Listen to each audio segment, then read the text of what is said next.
নমস্কার। বাংলা স্পেয়ারে আপনাদের স্বাগত জানাচ্ছি। কোনো প্রাকৃতিক নিয়মে কোনো ব্যক্তি বা জাতি নিশ্চিহ্ন হলে তা নিয়ে অনুশোচনা থাকে না। অনুশোচনা হয় তখন যখন আত্মহত্যায় অকাল মৃত্যু হয়।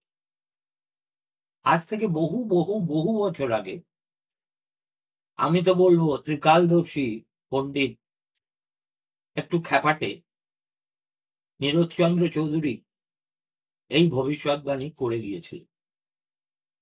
তার আত্মঘাতী বাঙালির বইয়ের যে ব্লার্ব আছে, তার প্রথম লাইনটি আমি আপনাদের পড়ে শোনাব।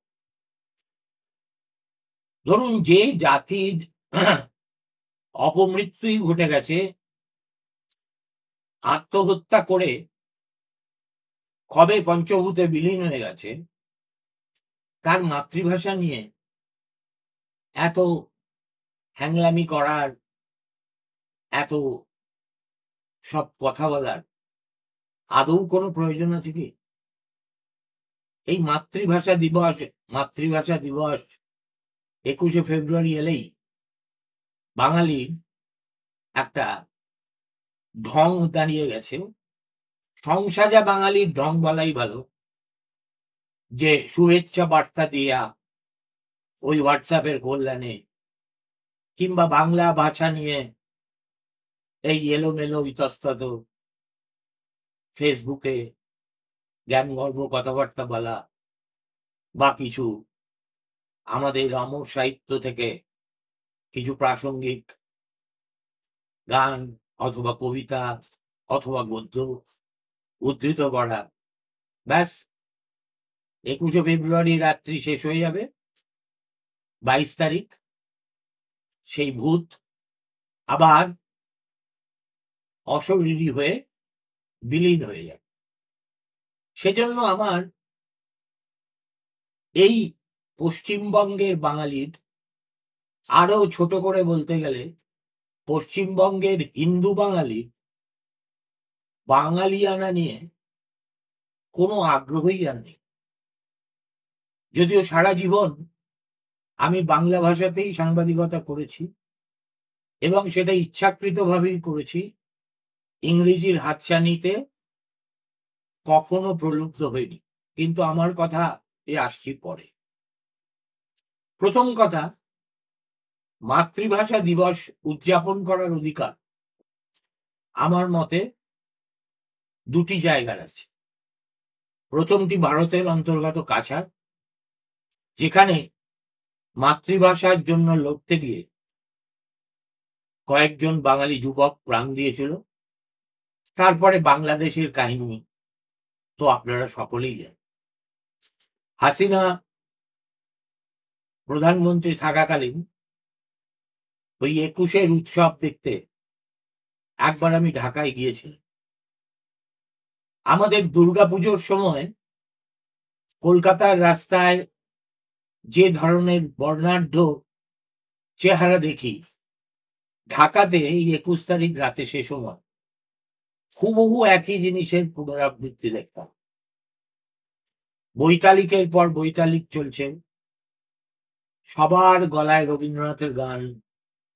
তারপরে সাভারে যে 21-এ শহীদদের স্মৃতিস্মারক আছে, সেখানে গিয়ে মৌন অবলম্বন করে দাঁড়িয়ে থাকা এবং পুষ্পার্ঘ্য অর্পণ করা, সব দেখে শুনে মনে হতো যেন এটা ঠিক মাতৃভাষা দিবস উদযাপন নয়, মাতৃভাষা পুজো উদযাপন।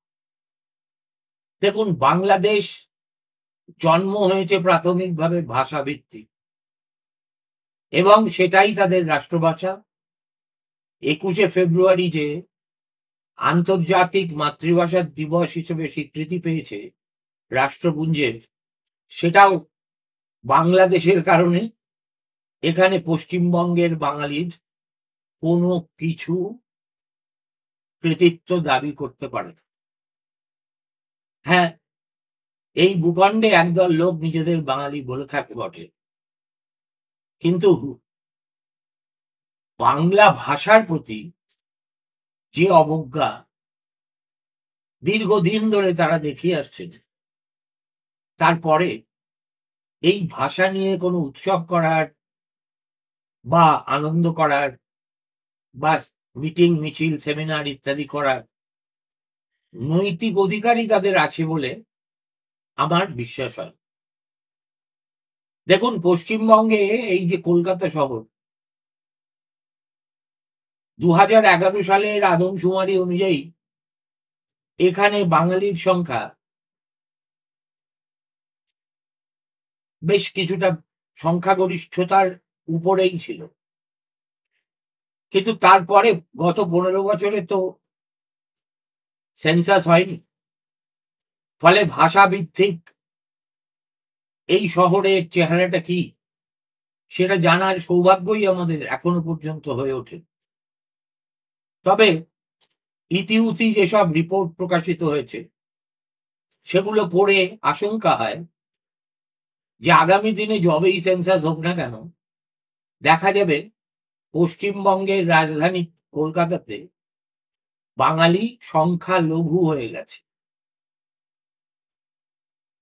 অর্থাৎ গুজরাটি, বিহারি, মারোয়ারি এবং দক্ষিণ ভারতীয় ভারতবর্ষের বিভিন্ন প্রান্ত থেকে এখানে মানুষ এসছেন, থেকেছেন। অনেকে একটা বাংলার টান আর উপেক্ষা করতে পারেননি, প্রজন্মের পর প্রজন্ম থেকে গেছেন। তাদের জন্য কি বাংলা ভাষার ক্ষতি হলো? আদৌ না। বাংলা ভাষার ক্ষতি কিভাবে হলো, কেন হলো, এটা খুব বৃহত্তর প্রেক্ষাপটে আলোচনা করা উচিত। এবং সেজন্যই আমি ভাবছি এই বিষয়টি নিয়ে হয়তো একাধিক এপিসোড আমি করব। আজকে প্রথম এপিসোডে আমি একটা প্রশ্ন তুলতে চাই। আচ্ছা, বাঙালির কি কোনোদিন পুনর্জন্ম হওয়ার সম্ভাবনা আছে? অতীতের প্রথম কথা, আমি গণৎকার নই, ভবিষ্যৎ দ্রষ্টা তো নই, দার্শনিক নই। ফলে এ প্রশ্নের সোজাসুজি সদুত্তর দেওয়ার ক্ষমতা বা যোগ্যতা কোনোটাই আমার নেই। কিন্তু অতীতের দিকে যদি তাকাই তাহলে দেখতে পাবো বাঙালি জীবনে অন্তত দুবার বাঙালির পুনর্জন্ম হয়েছিল। প্রথমবার হয়েছিল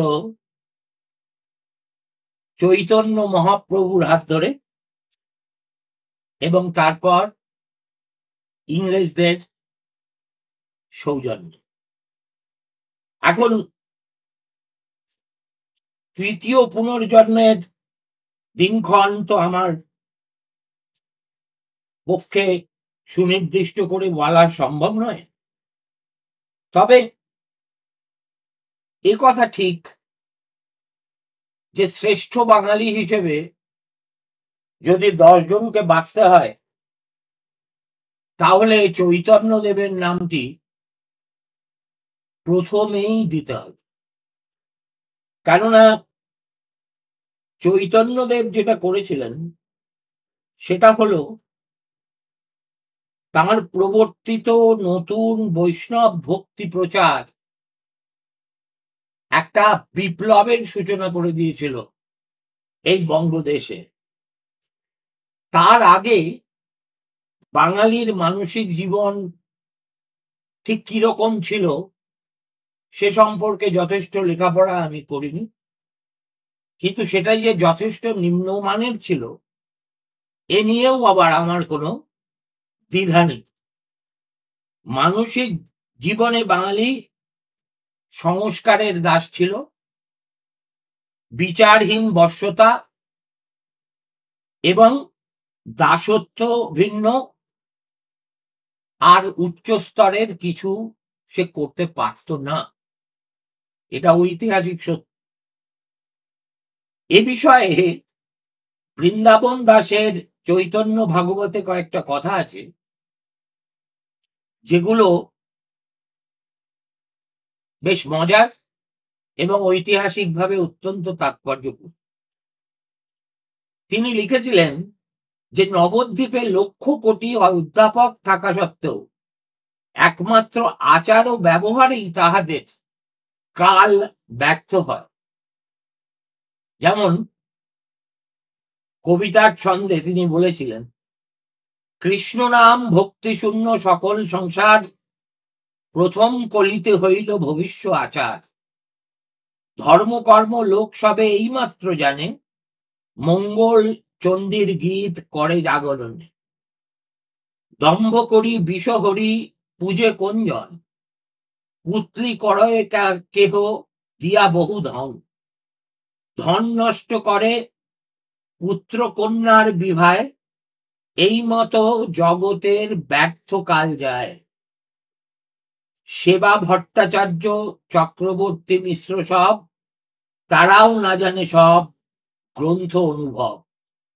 আরো আছে, বলতে গেলে অনেকটা সময় চলে যাবে। এই যে বৃন্দাবন দাসের চৈতন্য ভাগবতে তৎকালীন বঙ্গ সমাজ, বিশেষ করে নবদ্বীপের যে ছবিটা আছে, অনেক সময় আমার মনে হয় যে আজকের বাঙালি জীবনের সঙ্গে তার বেশ কয়েকটি আশ্চর্যজনক মিল আছে। প্রথমত দেখুন,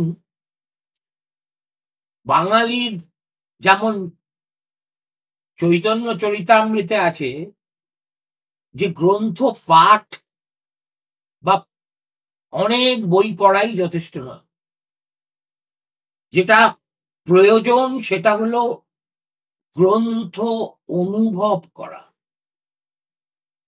আপনাদের মনে হতে পারে এই শব্দটা খুব লোডেড, কিন্তু এই শব্দটার তাৎপর্য অপরিসীম। গ্রন্থ পড়ে সেটাকে অনুভব করার মধ্যেই শিক্ষার সার্থকতা।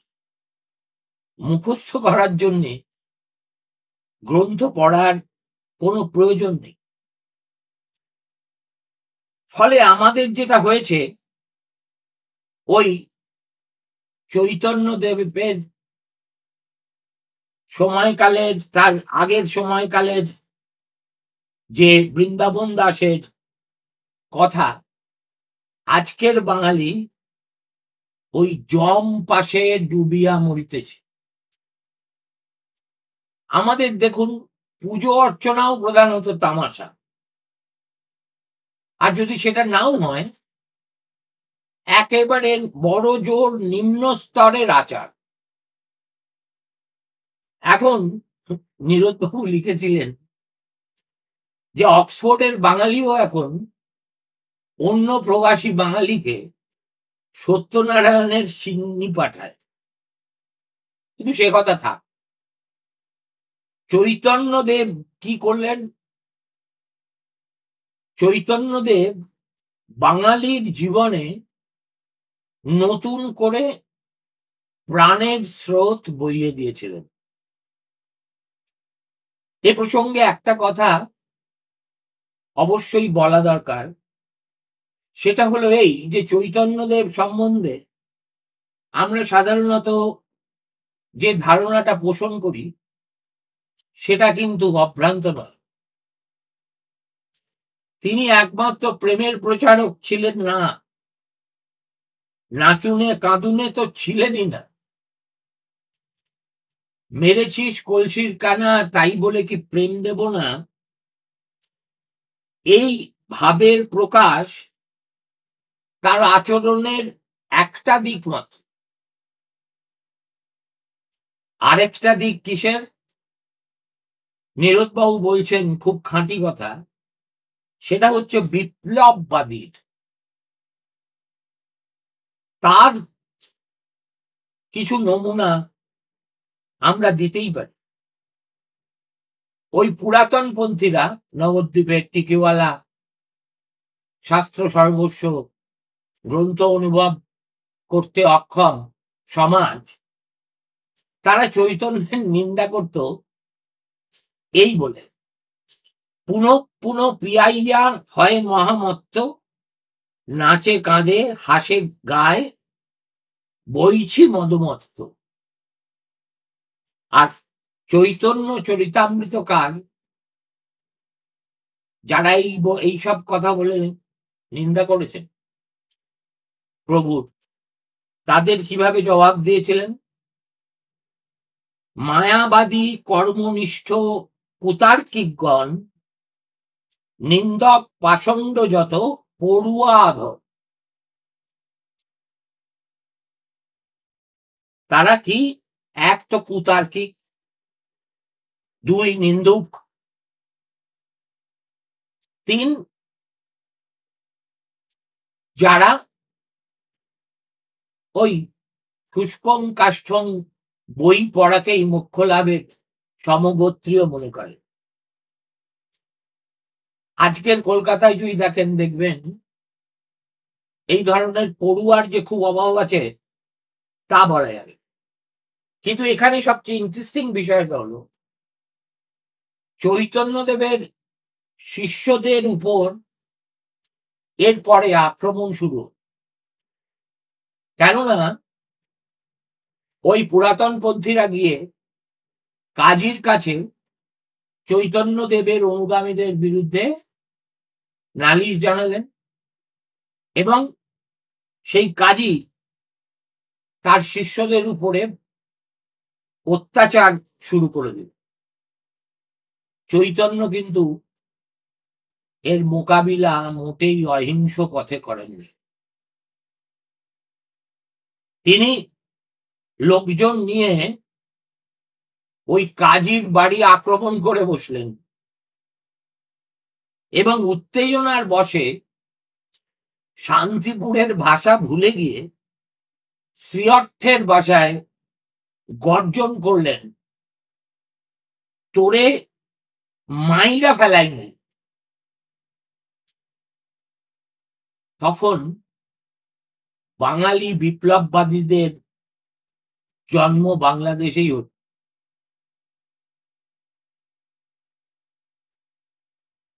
বিপ্লবের স্বপ্ন দেখার জন্য বাঙালির তখনও কিউবার দিকে তাকিয়ে থাকার মতো দুর্দিন কিন্তু আসেনি।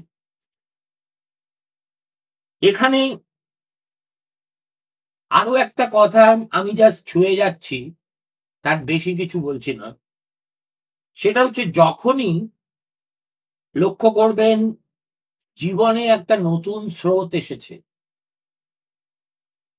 তার সঙ্গে কিন্তু যেটা প্যারালালি চলে, অলমোস্ট সিম্বায়োটিক, সেটা হলো প্রেমের প্রবাহ। চৈতন্যদেবের ভক্তির সঙ্গে প্রেম কিভাবে জুড়িয়া গেল তার প্রমাণ হচ্ছে চৈতন্য চরিতামৃত। চৈতন্যদেব পুরী থেকে বৃন্দাবন যাবার সংকল্প করলেন, প্রসিদ্ধ পথ ছাড়ি প্রভু উপপথে চলিলা, কটক ডাহিনে করি বনে প্রবেশিলা। তার মানে মেদিনীপুর পর্যন্ত এসে তিনি পশ্চিম দিক দিয়ে যাওয়ার পথ পরিহার করে ওই ঢেঙ্কানাল কেউনঝড়ের জঙ্গলের রাস্তা নিলেন, এমন রাস্তা যেখানে বাঘের উৎপাত আছে। কিন্তু এটা মিথ না সত্য আমি বলতে পারবো না। চৈতন্যদেবকে দেখলে ওই জঙ্গলের বাঘও নাকি রাস্তা ছেড়ে দিত। তার কীর্তন, তার ভজন এসবের ভক্ত হয়ে পড়েছিল এ তল্লাটের জঙ্গলের ব্যাঘ্রগুলো। আর আজকে সেই চৈতন্যদেব কার্যত মায়াপুরে শ্বেতাঙ্গ প্রভুদের হাতে বন্দী। সেখানে ইসকন একেবারে জলের দামে কৃষকদের কাছ থেকে জমি কিনে এমন একটা মহাযজ্ঞ শুরু করেছে যার মধ্যে চাকচিক্য আছে, নাচন কোদনও আছে, সুলাভে খাওয়া দাওয়ার বন্দোবস্তও আছে, থাকার বন্দোবস্তও আছে, কিন্তু কোথাও যেন বাঙালি আনাটাই নেই। হয়তো আমার কথা ইসকন ভক্তদের পছন্দ হবে না, কিন্তু আমি একাধিকবার মায়াপুরে গিয়ে আমার ব্যক্তিগত অনুভব সেটাই হয়েছে। আর চৈতন্যদেবের বৈষ্ণব ভক্তির প্রসার যদি দেখতে হয়, তাহলে প্রথমে আমাদের যেতে হবে মণিপুরে, ভারতবর্ষের ভিতরে। এই যে মেইটি সম্প্রদায়, যাদের সঙ্গে কুকিদের রক্তাক্ত গৃহযুদ্ধের কারণেই রাজ্যটা এই রকম একটি ভয়াবহ পরিস্থিতির মুখে পড়েছে, তারা কিন্তু বৈষ্ণব ধর্মবলম্বী এবং তাদের তীর্থস্থান ওই নবদ্বীপ। আর ইসকনের সৌজন্যে গোটা পাশ্চাত্য দুনিয়া জুড়ে চৈতন্যদেব একটা অবিস্মরণীয় কাল্ট ফিগার হয়ে উঠছে। আমি এই সেদিন যখন বিমানে আসছিলাম, দেখছিলাম একটা মুন্ডিত মস্তক, টিকিধারী বহু শ্বেতাঙ্গ শ্বেতাঙ্গিনী, তারা সবাই কলকাতায় আসছে। আমি তো একটু অবাকই হলাম, ভাবলাম কলকাতায় এসে এরা কি করবে, এবং সবচেয়ে আশ্চর্য হয়ে গেলাম দেখে যে এদের মধ্যে একটা বড় অংশ এসেছেন রাশিয়া থেকে, এবং তাদের সঙ্গে একটা সুইস দম্পতিও ছিলেন। মানুষের সঙ্গে আলাপ জমাতে আমার খুব বেশি সময় লাগে না, তাদের মুখ থেকেই আমি তাদের দেশে চৈতন্যের প্রভাব, কিভাবে তারা ভক্ত হলেন, বছরে কতবার তারা নবদ্বীপ মায়াপুরে আসেন, ইত্যাদি কাহিনী শুনছিলাম। আর ভাবছিলাম যে চৈতন্যদেব বাঙালিকে পুনর্জন্ম দিলেন অন্ধকারের তমসা থেকে, তাকে আমি ভক্তির কথা বলছি না, বৈষ্ণব ধর্মের কথা বলছি না, শ্রেষ্ঠ বাঙালি হিসেবে স্বীকৃতিটুকু পর্যন্ত কি আমরা বাঙালিরা সেভাবে দিয়ে থাকি? দেখুন, দ্বিতীয় পুনর্জন্ম হয়েছিল এ যুগে ইংরেজ আসার পরে। এই বিষয়টা নিয়ে আমার মনে হয় বিস্তারিত আলোচনার দরকার, কিন্তু আমি আপাতত তার মধ্যে যাচ্ছি। আমি শুধু একজন ইংরেজ ঐতিহাসিক এবং বিশিষ্ট সমাজতত্ত্ববিদ, যিনি ঊনবিংশ শতাব্দীর শেষার্ধে আমাদের কলকাতা বিশ্ববিদ্যালয়ের ভাইস চ্যান্সেলর হয়েছিলেন, তারপরে অক্সফোর্ডে ফিরে গিয়ে সেখানে অধ্যাপনা করতেন। তার একটা লেকচার সিরিজ আছে, সেই লেকচার সিরিজে তিনি তৎকালীন বাঙালিদের সম্বন্ধে কি বলেছিলেন সেইটুকু উদ্ধৃত করেই আমি আজকের বক্তব্য শেষ করব। এই ভদ্রলোকের নাম হচ্ছে হেনরি সামারম্যান। তিনি একটা সিরিজ অফ লেকচার দিয়েছিলেন। সেই লেকচারে বাঙালিদের প্রসঙ্গে বলতে গিয়ে তিনি বলেছিলেন, একটু মন দিয়ে শুনুন। I had unusual opportunities of studying the mental condition of the educated class in one Indian province, though it is so strangely Europeanized as to be no fair sample of native society taken as a whole. Its peculiar stock of ideas is probably the chief source from which influences proceed and which are more or less at work everywhere. Here has been a complete revolution of thought in literature, in taste, in morals, and in law. I can only compare it to the passion for the literature of Greece and Rome, which took the Western world at the revival of learning. Sir Henry Summer এই কথা বলেছিলেন বাঙালিদের সম্পর্কে। The new generation of Bengalis saw in the intellectual life of Europe a force to extend their mental horizon. এর ফলে যা হলো,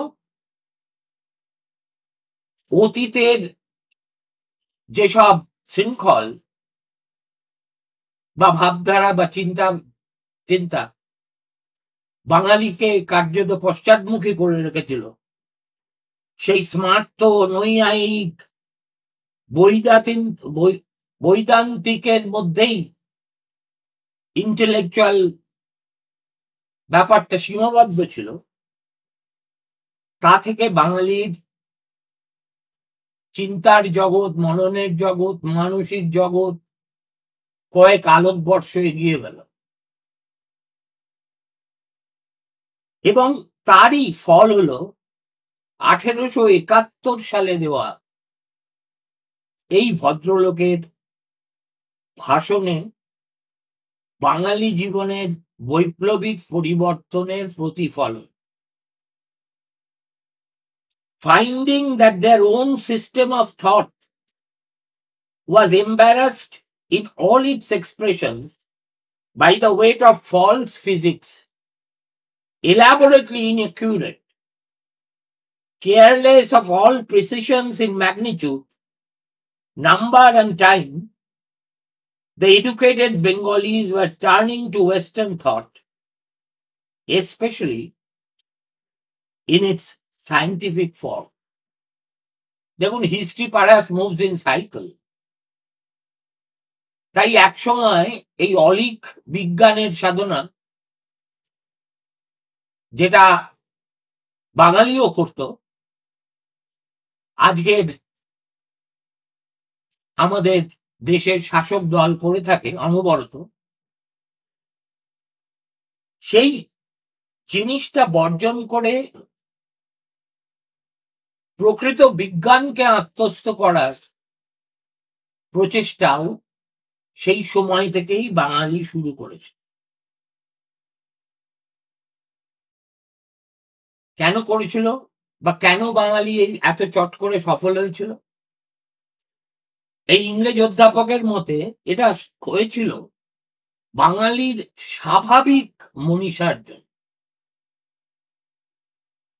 তার মানে একটা naturally talented race, to a very quick and subtle-minded people, which has hitherto been denied any mental food, but this mere accuracy of thought is by itself an intellectual luxury of the highest order.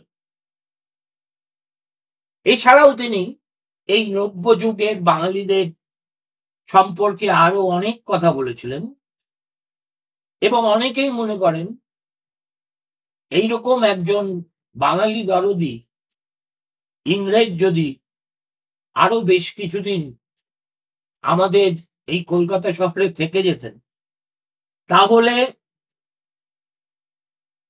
বোধহয় বাঙালিরই আরো বেশি লাভ হতো। এখানে বলা দরকার যে এই যে নতুন জীবনধারা, সেটা কিন্তু লিবারাল বাঙালি এবং রক্ষণশীল বাঙালি উভয়ই মেনে নিয়েছিল। বঙ্কিমচন্দ্র এবং বিবেকানন্দও কিন্তু এই পাশ্চাত্য ধারা গ্রহণের পক্ষে ছিলেন সর্বান্ত কারণে। আসল বিরোধ তখন দেখা যেত আসলে ভাটপাড়া নবদ্বীপ কাশীবাসী পণ্ডিত একদিকে, আরেকদিকে ইংরেজি শিক্ষাপ্রাপ্ত বাঙালি। ইংরেজিতে শিক্ষিত বাঙালি যে পণ্ডিতদের কথা বুঝিতেও পারিত না, এবং পণ্ডিতরা যে ইংরেজি শিক্ষিত বাঙালির মুখে বাংলা ভাষাও বুঝিত না, সে কথা বঙ্কিমচন্দ্রই লিখে গেছিলেন।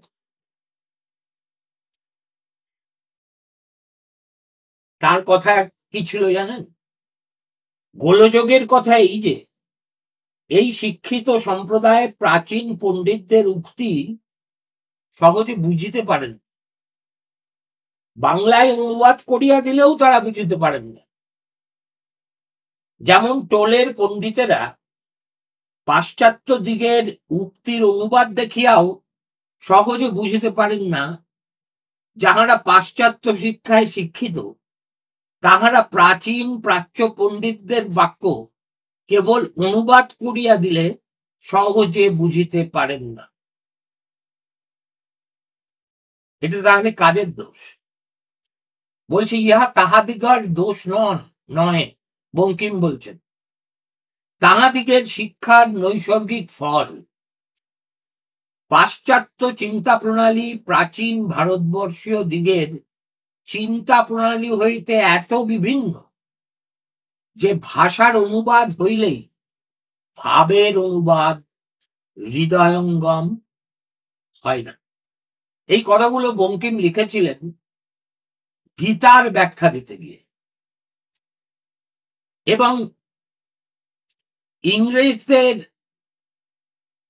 কাছ থেকে বাঙালির এই যে প্রাপ্তি, সে কথা বলবার সময় কিন্তু এই ইংরেজ অধ্যাপক কোন রকম আত্মগরিমা বা দাদাগিরি দেখাননি, বরং তিনি বলেছিলেন যে আমরা ভারতবর্ষের লোককে যা দিয়েছি তার জন্য প্রশংসার দাবি করতে পারি না, কারণ আমরা নিজেরা যা পেয়েছি তাই তাদেরকে দান করেছি।